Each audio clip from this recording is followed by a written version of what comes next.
Just chase. Come on in. Dr. Joe Griffin. Yeah. I introduce you to Dr. Joe Griffin, the speaker, consultant, and author's intention is teaching their talk is to broaden their vision, the things they weren't taught when they brought up as children. I introduce you to Dr. Joe Griffin. It's Dr. Joe Griffin. I introduce you to Dr. Joe Griffin, the speaker, consultant, and author's intention is teaching their talk is to broaden their vision, the things they weren't taught when they brought up as children. Reach for the top, regardless of situations, predicaments, or your conditions. He's making history, all of the districts, increasing retention from teachers, 50 to 80%. They ain't all that you hear me. He is the mentor.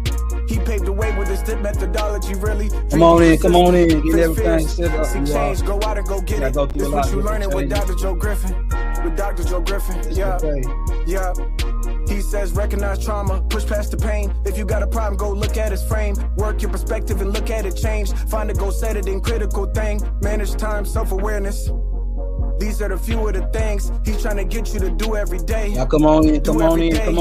Led 5 schools to increase test scores with his teacher, principal, collaboration. Things he give to you will have you take you drive to the next level. But first, you need to get some fuel at gas station. Supporting education leaders, creating a culture for kids that'll last for ages. Lack of access to quality professional development, that's outrageous. Got his doctorate in education, leadership, research, make changes. Need to put the kids first and raise them. Need to teach them they worth, stop playing.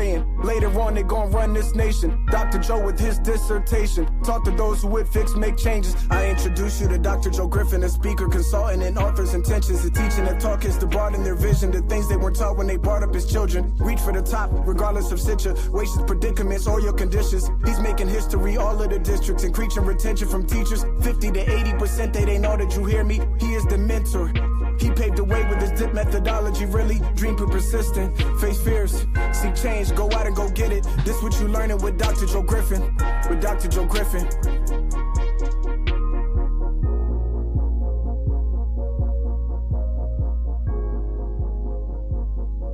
Yeah. Great day, leaders. Welcome. Week 36 of the Speaking Life into You Leadership Live Stream. I am your host, Dr. Joe Griffin, where we talk leadership dynamics, personal and professional growth, educational trends, and provide solutions to help you with school improvement to create a culture of collaboration. Let's go! Excited as always, you all. Just making those last few minute set up so that we can make sure that we are good to go with everything. It's indeed a pleasure, a blessing to be here with you all. I thank you all for joining in like you always do each and every week. I appreciate you so much. As you come in, definitely let me know where you're streaming in from. Put it in the chat. Let us know where you're streaming in from. We definitely want a participative professional develop this afternoon. Something that's going to carry us down the home stretch as educators. I know that everyone is preparing for testing season. Emotions are high. You got a lot of stress on you. There's pressure. You know, we got high stakes testing coming up. Some are starting within 2 weeks, and you got some that'll be starting toward the end of the month. And then you got a few that's going to be testing in early May and so forth. But whatever your testing date is, whenever your testing season is, you want to be in a good space and a good place. And you want to have provided the support to your team down the home stretch. You want to be able to ensure that you have gotten the support that you need down the home stretch. So again, sign in, let us know where you're zooming in from, where you're streaming in from. Definitely want to ask you the question I ask you just about every week. How you holding up? How you holding up? It's a question that you really got to analyze and reflect on, because last week we talked about prioritizing our emotional well-being. We talked about centering ourselves for leadership and just being who we need to be. And today we're going to push that a step further as far as talking about fostering a culture of support. And we're talking about right now, down the stretch, but also that's going to carry over into not only next year, but for the rest of your career, for the rest of your life. Because once you open up your mind frame to how that culture of collaboration is truly created and how it's maintained and sustained, you don't want to ever go back. You know, you don't really want to ever go back. So I'm definitely happy with reaching that point where you actually know that what happens and what goes into teamwork, where you can put a team together and excel. So definitely want to start with that. And as I open up, I want you to know that you don't have to be a hero. I want to start out with, you don't have to be a hero. That's why you got a team. That's why you have increased your self-awareness over the course of these last 36 weeks, so that you know that you don't have to be a hero. When you are mastering your self-awareness, because self-awareness, of course, that eventually leads to self-mastery, you understand that you don't have to be it all. You don't have to do it all. You don't have to be the hero. As the leader of your building, as the leader of your district, as the leader in your classroom, even, you don't have to be the hero. You got supports, you got help that you need, that you got to be able to lean on. So this is important when you're thinking about going to next steps of leadership, when you're talking about going down this home stretch and preparing for state testing. You don't have to be a hero. Wow. You say, Dr. Joe, what exactly do you mean by that? Well, if we're charged with increasing these test scores, preparing ourselves for the moment, it's what we're doing every single day. Not trying to come in and save, but to come in and put people in systems of support to be able to provide those networks, those networks of support, to be able to give you a safety net of support, to be able to provide you with options down the stretch. That's what we mean by you don't have to be a hero. Let's see who we got in the comments as we continue with our good evening, Dr. McKeever Jeeva. Definitely appreciate you. Thanks for joining in out there in Calumet City, Illinois. We definitely appreciate all your support each and every week. Thanks for chiming in. As we continue to talk about you not having to be the hero, we want to look at some different strategies. Of course, as always, I'm going to give you some instructional and some cultural inputs that you could take away with you today to use down this stretch, to put in place to make sure that you got everything in place for testing season. All right. So as always, we want to continue with that. Good evening, Dr. Houston. Great evening to you as well. And one thing I want to mention to you, as we've been going through Empowering Educational Communities, a guide for teacher principal collaboration, and we've been on the belonging and acceptance piece. And now, as you see, we looked at resolving conflicts positively, striving for excellence, prioritizing our well-being. And now we get down to asking for help when I need it. Asking for help when I need it. Wow, wow, wow, wow. That's powerful, you all. And I'm gonna let that sink in for a minute, because we all need help. We all need support. And as a leader, what are you doing to ensure that your teachers, that your students have that support, and that they feel the support, and that you got systems in place that show the support every single day down the home stretch? Just want to quickly kind of open up with the excerpt. We're going to look at an excerpt from the book here. I'm going to put it up for you, and then we're going to get into it, because we've been cooking these last few weeks. And it's so awesome that it's right on time for testing season, because I know what you need right now. I know that stress is high. I know that tensions are high in the school buildings right now. So as we get ready to close out these last few weeks, we got to make sure that we put in supports to ensure that we make it an easy transition, right? Doesn't that make sense? Ask for help when I need it. If I ask for help when I need it, I'm looking out for myself. It's okay to seek help. And we look down at good teachers ask for accept and are off are open to help. Educators' refusal to ask for support with school issues are a significant problem. Principals and teachers who do not get the support they need are not often able to meet expectations for performance. Secondly, administrators may not understand why a teacher is not improving because they may not know what the teacher needs as in the form of help. There are many moving pieces to school operations, and what is evident to one may be hidden from another. Thirdly, the principal may not provide support or communicate with administrators to collaborate on what's needed to succeed. The colloquialism, a closed mouth doesn't get fed, applies when educators don't ask for help when needed, especially when they realize that they need it. Woo. When they realize that they need it. We'll let that sink in for a minute, you all, because it's important, it's crucial, it's evident that we need help, but where's that help coming from? What type of help do we need? We got to constantly always analyze that situation. And some things that we want to think about. It's part of your professional integrity to ask for help when you need it. That's a part of the commitment. That's a part of the commitment. That's a part of the accountability. That's a part of our job as educators. We want students to ask for help when they need it. We want to be able to provide the support when they need it. But as educators, we also have to ask for help when we need it. That does not mean that you don't know what you're doing. That does not mean that you're not good in your position or in your role. That just means that we're a team. That means we need support. So it's kind of like therapy. Therapy once was looked at as a weakness for people, but now it's a great idea to have a good therapist on your team, right? Same thing with your instructional, cultural, and organizational inputs.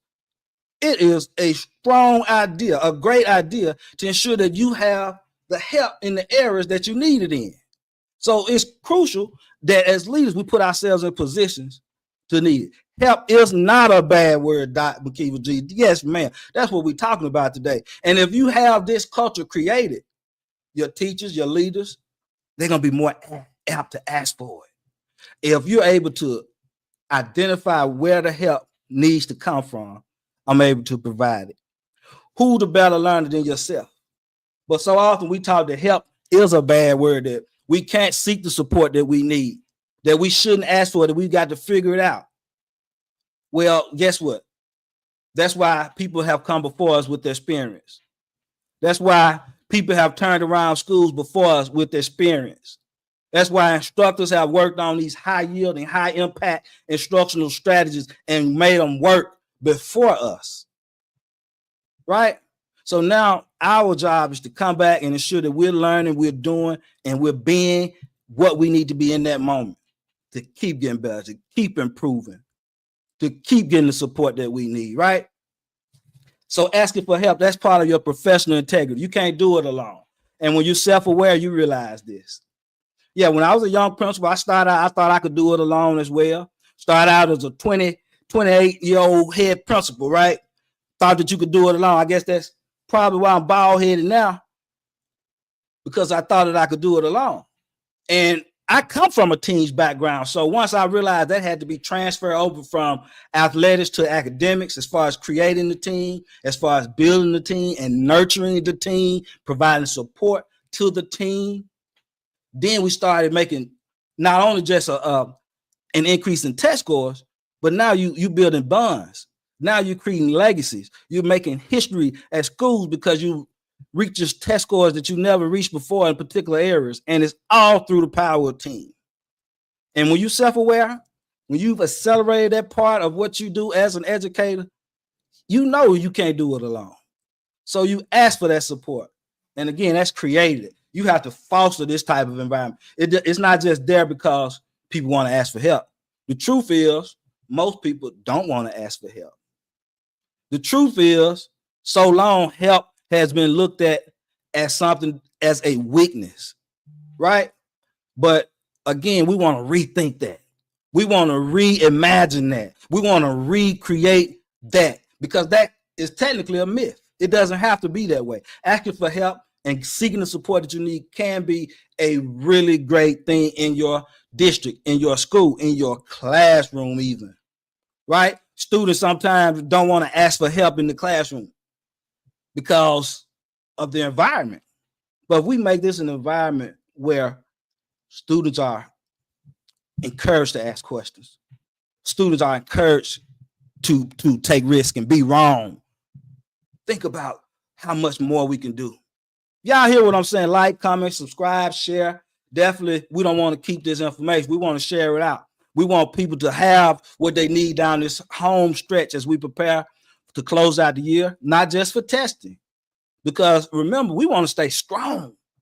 We don't want to be those type of educators that's tired come May every year.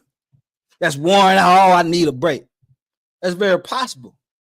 But again, it's the mentality. It's how we approach it. It's how we attack it. We want to attack this last stretch in increments. We got weeks now. We got some weeks now. So you got to break that down and attack it in instruments.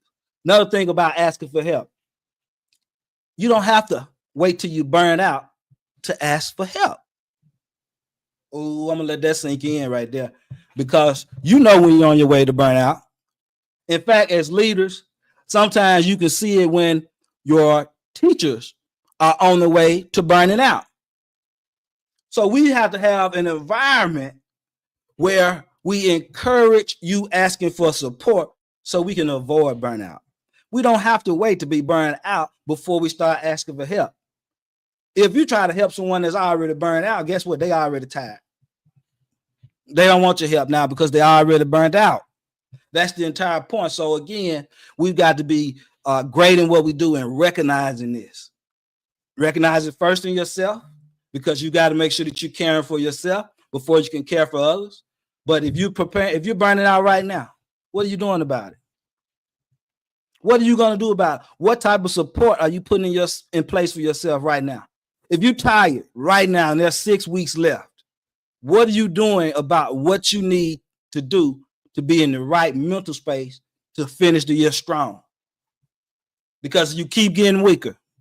If you keep burning out, what's going to happen come July, come June when you get out? Now you got to do that whole recharge process again and start back where you started from at the beginning of the year, instead of making ground, instead of building up that stamina like a muscle throughout the year. As educators, we have to do our year in increments to maintain that stamina, right?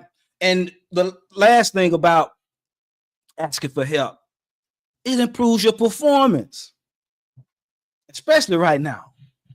It improves your performance. If I can get a different perspective, if I can get another eye on what I'm doing as an instructor, as a leader, another perspective on what we can do differently to enhance what we already have doing, what we already doing.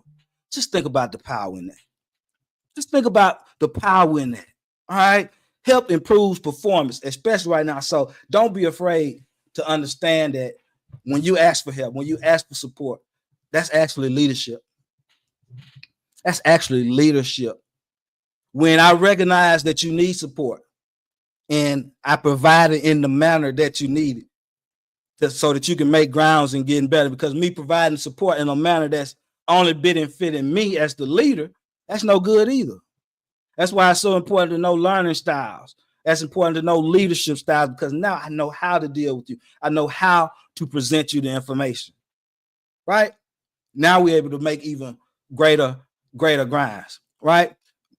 That's what we're talking about here. So ask for help. That's your professional integrity.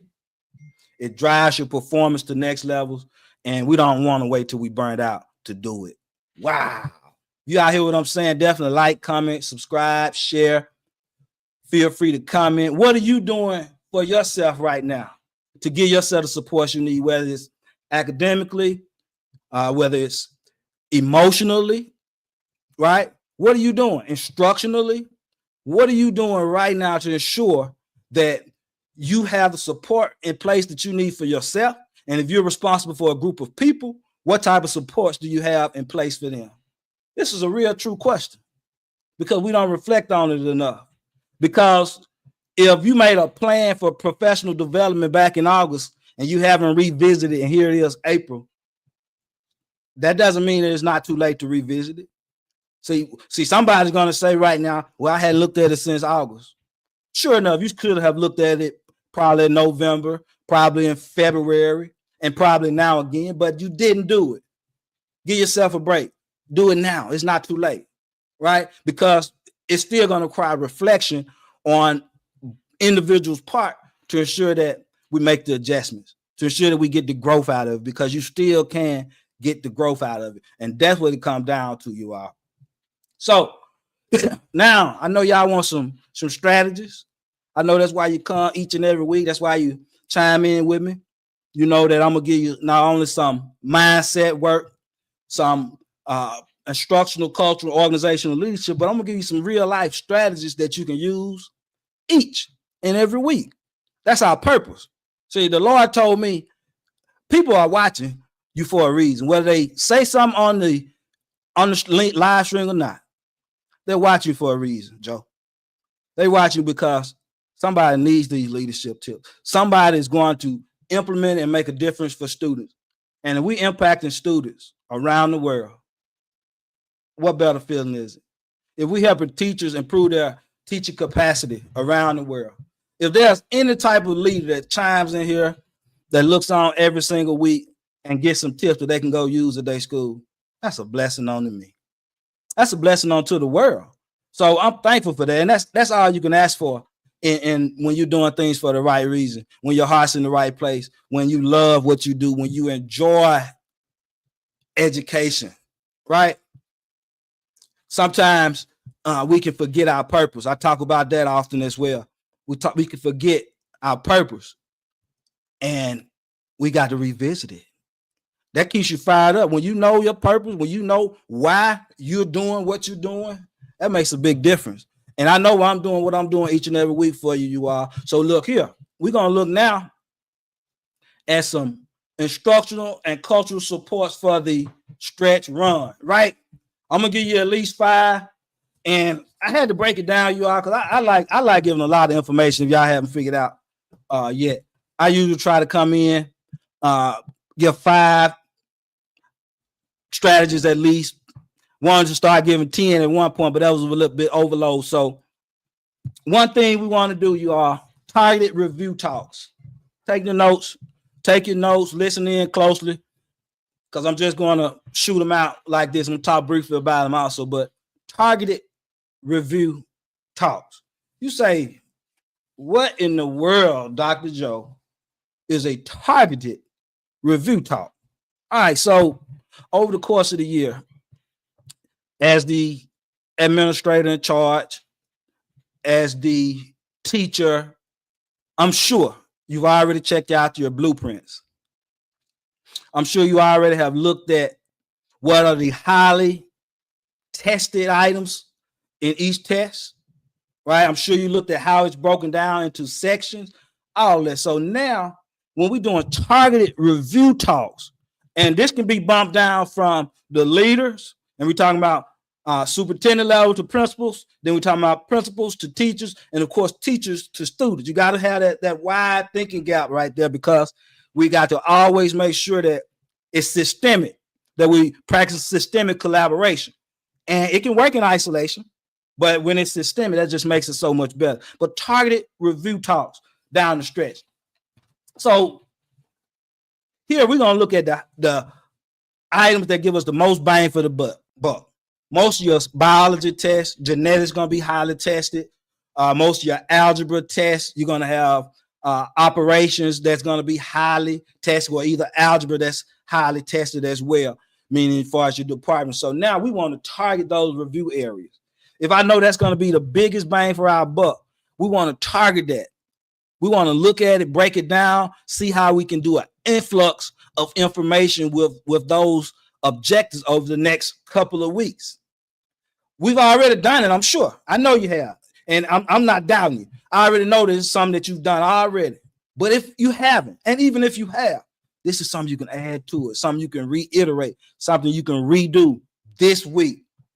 Because now we're looking at the blueprint. That means we're better understanding what we're testing on as well. I can better send it in on what you need. I can cross-reference that with the data better just by having this targeted review talks with our teachers, with our leaders. Now we can better center in on what we need to do down the stretch. I told y'all we're gonna cook with hot grease today. I like to call it MTSS for adults. Y'all know I'm starting my own dictionary, right? I like to call it MTSS for adults because we got to have these structured tiered processes in place to help our teachers get to where they need to be as well. You got your tier 1, your tier 2, and your tier 3 teachers. Some need more than others, right? Just like students. Some may not need as much, but they all need something. They all need that good quality tier 1 instruction to help push them into next levels. So why not provide it?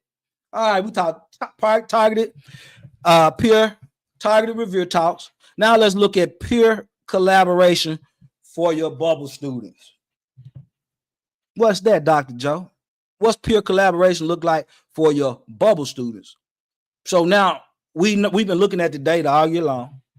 We've cross-referenced it with last year's data, and we're looking at our benchmark data because we analyzed the data. That's why. And we noticed that we can do a little bit more with our students by pairing them up, by allowing them to work together. So peer collaboration for those bubble students, those students that we know are right there between proficient and basic, and we want to get them over the hump. So we already noticed through the data. So let's have peer collaboration. This is not just grouping. Yeah, I've talked about grouping. We talked about reciprocal teaching. We talked about station work, all our cooperative learning techniques, right? But now we're talking about down the stretch, peer collaboration for our bubble students. This is specific. This is detailed. This is actionable. This is what we know we can do right this minute. Peer collaboration for those bubble students. Put them in the room. Let them help figure it out. Let them help each other get over the hump. And then you tell them what you're doing. Look, you are right there being proficient, young Johnny. And I want you and Jessica here to just talk about how you got the solution, how the answer came about, what you all need to do. That's peer collaboration, right? I didn't just group you all randomly. I put you all together because I know what you all need. Both of you all have areas of weakness and you are strong in this area. So let's bounce that off of each other and then allow you to peer collaborate. We want to do it with our teachers also. Remember, everything we do, we want it to bump down. When you're talking about systemic collaboration, you got things flowing together seamlessly. All right. Third instructional support for the stretch run. And this one seems simple, right? But your formative assessments, those checks that you're doing throughout the class, and leaders, again, make sure you're bumping this down to your teachers because you've got to inform them of how you want to generate this information. Ask your students, what did I miss? When we're reviewing, when we're going over the answers, when we are looking at the critical objectives, right? We just talked about diving into the areas that have the most or the biggest bang for your bucks. So when we are reviewing those questions and students don't come up with the correct answers, or they able to come up with the correct answers, why not figure out where did we miss the ball? It's a simple question. The student can tell you most of the time, but as educators, we have to ensure that we are asking them as well. Coming down the stretch these last few weeks, this is going to be important. You got to ask the students what they need right now. We're talking about getting the support. We're talking about fostering a culture of support. So if I'm doing that and I really want to offer that for my teachers, for my leaders, for my students, how can I put you in a better situation? What did I miss? What did I miss in explaining to you how to get this correct answer? What did I miss in telling you the basic parts to the essay? What in this particular mathematical equation, what step did I not go through good enough for you to get that correct answer that Johnny got? Right? And it's not even about Johnny, but why you didn't get the correct answer. What can I do to better put you in a better situation? So again, what did I miss? Formative assessment, make sure you're asking those particular questions. This is crucial, you all. And again, I know you all know all this, but we like to reiterate. We like to think about what needs to be thought about. We talk about metacognition all of the time, thinking about the thinking. And no professional development works without the matching or a matching mindset. I say that all the time. I can give you all the PD. I can give you all of this. But if you don't have a collaborative mindset in place, you can't go successfully implement. That's why you need to ask for support. That's why you need to bring somebody in to be able to help you implement all of these particular strategies. That's what it comes down to, because if we want to be the best we can be, we got to ensure that we always putting ourselves in a situation where we can do and be just that. Just that. All right. Principles. This is a organizational input, but it also helps with your instructional input that you can put in down the home stretch over these next few weeks. Create war rooms for data. And they can be departmental war rooms if you have the space, or they could be school-wide or grade level war rooms. And we're doing nothing but data in here. We coming here to support one another. We coming here to talk about next steps with moving kids. We got displays of charted information. Of course, we have our kids' names coded, whereby only the particular instructor, or there's a way that all of the instructors can figure out who the kids are. But in case someone comes in that room who does not belong or who's not a teacher, they can't figure out whose data it is. But all of the teachers understand it. So creating that data room. And it may have been that you already had a data room, but you haven't been using it. You hadn't been using it. Now's a great time to spruce it up. It's a great time to bring it back to life, because you only have a few weeks. You want testing on as a priority, but you don't want stressing as a priority. You want testing as the priority, not stressing. They don't have to work at the same rate. It's up to you as the leader what kind of environment we create, whether we make this a stressful environment or whether we make this a helpful, motivational, inspirational environment. That's up to you as the leader. We've got to ensure that we continue to put educators and students in a place where they can thrive. So yeah, those war rooms, those data war rooms, let's bring them back to life right now. You might not have a space to have multiple war rooms. You might have to make it a space where we block off a part of a room. But just to know that we can come here, talk data, settle down, ease the stress, while at the same time engaging in what we have before us, that's a great way, you all. That's a great way to add to your environment down this home stretch. Crucial, you all. And one other thing that you can do down this home stretch, one-on-one tutoring. So you say, they're not coming to after school anymore, or we're not able to get the kids to stay after school. Well, let's think about this. Down the stretch, let's target one-on-ones. Let's target our kids who have the biggest chance to make the improvements, right? Let's target them with one-on-ones. Let's get the parent involved. Let's make sure that we understand the depth of what we're going to do. And we can even schedule it out over the next few weeks, those specific kids, because you can make a lot of ground right now with one-on-ones. And if you're able to tie into after-school programs, that's great. If it's something that you have to do as far as pullouts, that can happen as well during the school day, or just over the next few weeks. You know, nothing wrong with that. You don't have to shy away from that. Sometimes that's imperative, because if I'm pulling you out of a class to help you with a particular skill, guess what? That's also going to help you with your other skills also. So you got to do what you got to do over these next few weeks, you all.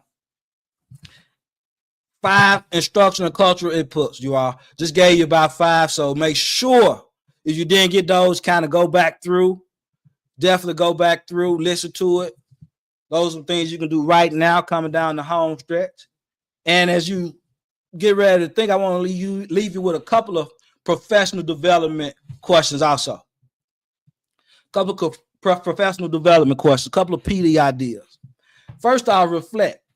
We talk about reflect, review, reshape, and revitalize. The 4 hours, right? I talk about the 4 hours all of the time. And first thing I want you to do now is reflect on what's blocking you from asking for help.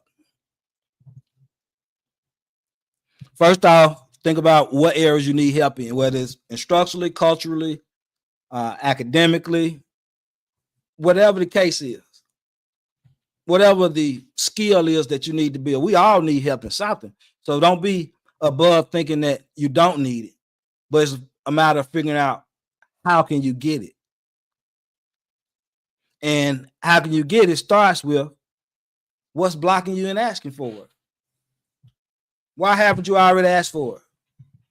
So often we think that we can do it ourselves. We can do it on our own. And we can sometimes. But every good player has a coach. Every good player has a coach. Every great team has a coach. That's why it's no problem when people ask for your plans. Yeah, I'll give you the plans. You can look at it. So many times they think that means that they can do it, but it's still not going to be from your mindset. It's still not going to have the system that you designed for it to have. So it's crucial and important that you know what's blocking you from asking for help. Next thing I want you to do for professional development this week, create a support network map. Who do you go to? Who do you go to for your emotional supports? Who do you go to for your leadership support? When you have a question about something you need to input in your school or your building, who do you talk to? Create a map. All right. Who do you talk to for your cultural questions? When you got questions about how something needs to be done, how to make something successful, who do you go to? Some people like to call it a personal counsel, right? Some people like to call it a personal counsel.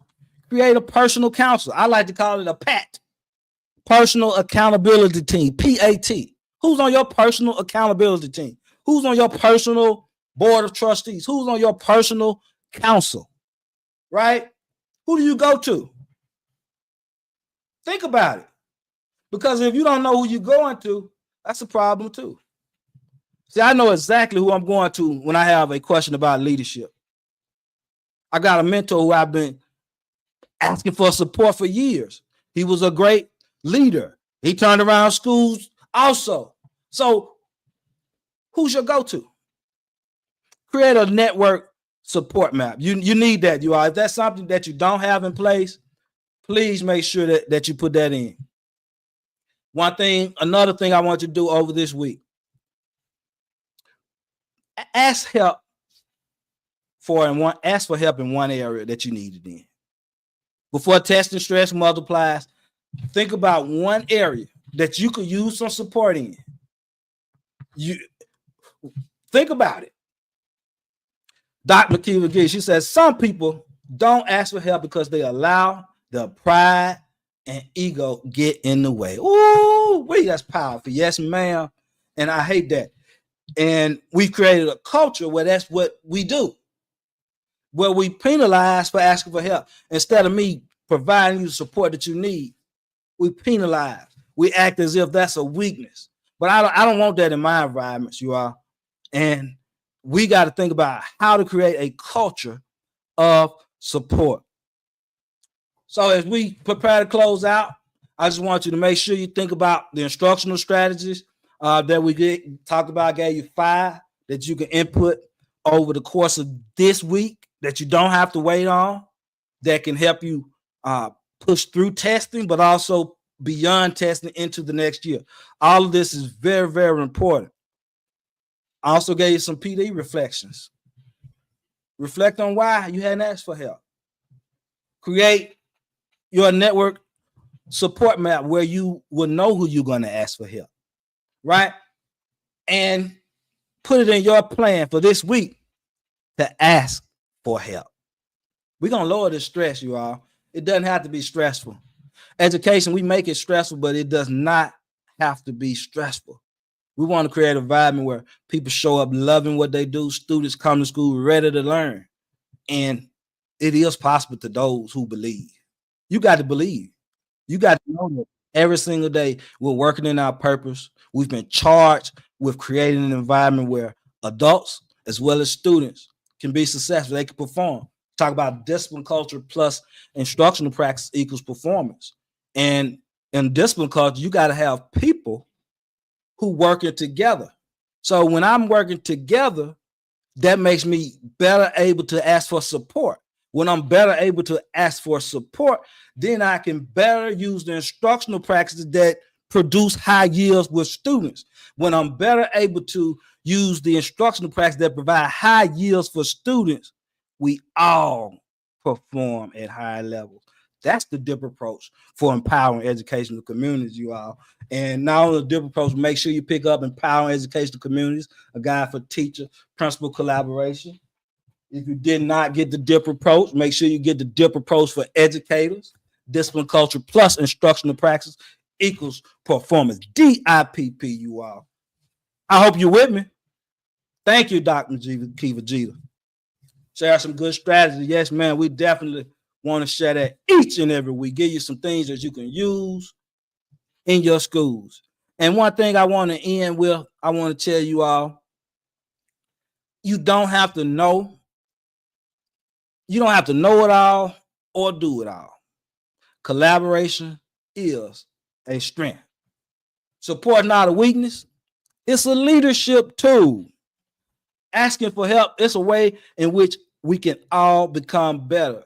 So instead of penalizing people for asking for help, instead of ostracizing people for asking for help, let's create an environment where it is the thing to ask for help. It's how you can put your school in a position to win.